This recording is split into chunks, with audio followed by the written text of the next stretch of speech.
In this parsha, we learn about the first Passover Seder that was observed by the Jewish people right before they left Egypt.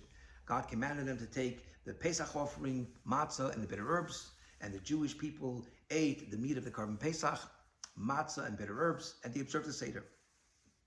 With regard to eating the Pesach offering, there's a very interesting law that when one is eating the Pesach offering on Pesach and you fall asleep in the middle, says the law that you may not continue eating from the Pesach offering because your sleep constitutes an interruption and therefore you are like in a different space. You may not continue the mitzvah of the Korban Pesach. The same law applies with the matzah of the Afikomen in our Seder. If you fall asleep while eating the Afikomen, when you wake up, you may not continue eating because that is an interruption. But the law says that's only if you are observing the Pesach by yourself. But what if you're observing the Pesach with other people? So even if you fell asleep, when you wake up, you can continue eating from the meat offering or from the matzah, because since you were doing the Pesach with other people and it's one unit and the other people were always awake, so therefore you can continue eating from the matzah even when you wake up because the people of the Seder were always awake. We know that every law in the Torah has its spiritual counterpart. What is the significance of this law?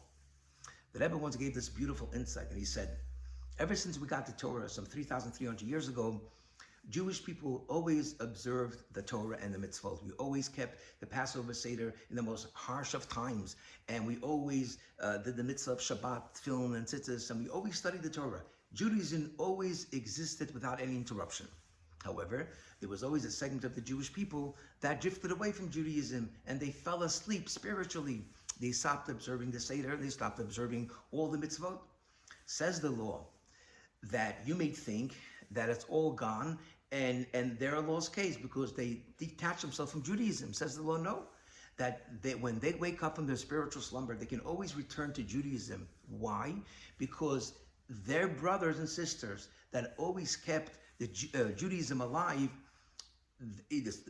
so their sleeping is not a real sleeping. They can always come back, always return as if they never slept, because all the Jewish people are one unit, and because Judaism was always alive by a certain segment of the Jewish people. Therefore, when they wake up, they can always return because they never really left, never really fell asleep. And this is a tremendous lesson that no matter how far one drifted from Judaism and from Torah and from Hashem, you can always return because you were never really disconnected and you never really fell asleep because Judaism was always alive. You can always return back home. Have a very good Shabbos.